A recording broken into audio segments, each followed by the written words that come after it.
C'est un scandale horrifique. Il y a assassiné 7 gens hier à Londres. Vous voyez, cela est plus encore ce soir.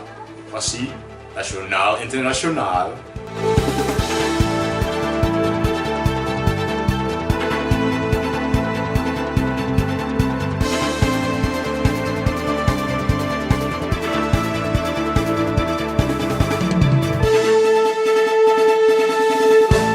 Bonjour, je suis Freek Southwelle et en premier, nous avons l'éditorial. C'est passé la nuit de samedi. 30 terroristes ont visé le cœur de la capitale britannique, dans la nuit du samedi 30 juin à dimanche 4 juin. Ils ont fait au moins 6 victimes dans le quartier du London Bridge, à l'aide d'une camionnette et de couteaux. Les 3 assaillants, qui portaient de fausses ceintures explosives, ont été abattus par les policiers. Des policiers armés ont alors réagi très rapidement et courageusement et ont fait face aux 3 suspects qui ont été abattus dans le Borough Market, a déclaré l'officier de police spécial Mark Rowley. Yesterday evening, on Saturday the 3rd of June, the Metropolitan Police has been responding to incidents in London Bridge and Borough Market areas of London. We're treating this as a terrorist incident and a full investigation is already underway, led by London's Counter-Terrorism Command. Les suspects portant de fausses vestes explosives a-t-il précisé. 3 stations de métro ont été fermées dans l'environ du pont et la police a recommandé aux habitants de ne pas sortir de chez eux. Une 13e intervention a eu lieu dans le quartier de Vauxhall, à 3 km de là, pour des coups de couteau qui se sont révélés ne pas être liés au événement du London Bridge. Avant d'exprimer sa solidarité avec le Royaume-Uni, le président des États-Unis a ensuite publié un message demandant à la justice américaine de rendre leurs droits américains.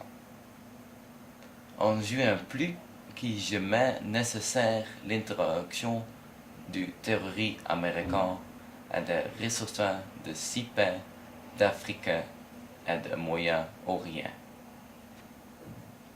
Aucune information n'avait alors été donnée de sources officielles sur l'identité des assaillants. Ce décret présidentiel a été bloqué par des juges fédéraux, pas par des cours d'appel. En réagissant aux attaques de Londres, samedi 3 juin, Donald Trump s'est une nouvelle fois singularisé. Le président des États-Unis leur a consacré 6 messages samedi soir et dimanche matin, notamment pour mettre en avant son propre agenda politique et mettre en cause la maire de Londres. Ça dit quand? Ok, maintenant, des sports. Qu'est-ce que tu m'as dit, Romeo? Le Real Madrid écrasé la Juventus et remporté la 12e Ligue des Champions de son histoire. Portée par un grand Ronaldo, l'équipe entraînée par Zinedine Zidane a corrigé 4-1 la Juventus Turin en finale de la Ligue des Champions, samedi à Cardiff. Aucun club n'avait conservé sa Ligue des Champions depuis 27 ans. Mais rien ne semble impossible à Zinedine Zidane et au Real Madrid tombeur samedi 3 juin à Cardiff, d'une Juventus Turin maudite en finale 4-1 pour sa 12e victoire dans la compétition. La star Cristiano Ronaldo a inscrit un doublé. Casemiro et Marco Asensio les autres buts madrilènes, rendant anecdotique les retournées pourtant sublimes du coureur Mario Mandzukic, dont Zidane double vainqueur de la Ligue des Champions après celle remportée au tir au but la saison précédente à Milan face à l'Atlético Madrid. D'autant que lui l'avait déjà gagné en tant que joueur en 2002 en inscrivant au passage un but de légende. De son côté, Cristiano Ronaldo avec un doublé s'est sans doute assuré un 5e ballon d'or. Il est devenu le premier joueur de l'ère moderne à marquer Donc 3 finales différentes. Nous allons maintenant à la météo. Tu m'as peu entendu, Milan? Ah oui, merci Freek et bonjour tout le monde.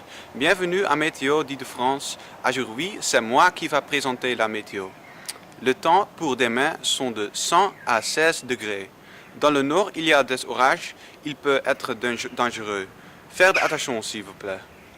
Dans l'est, il pleut toute la journée. De plus, il y a du brouillard. Alors, attention sur la rue. Dans l'ouest, il fait chaud. C'est une température de 16 degrés. C'est la température maximale. Dans le sud, le temps est variable. Il y a des éclaircies avec la température 14 degrés. Et maintenant, le temps à la plus belle ville sur la Terre. Après-midi nuageux à Rotterdam. Rotterdam éclairci et passage nuageux, parfois dense. Pas de précipitations, vent faible. Cette nuit, ciel couvert. Possibilité de quelques gouttées, vent faible en éclairci et passage nuageux, parfois dense. Voilà et à demain.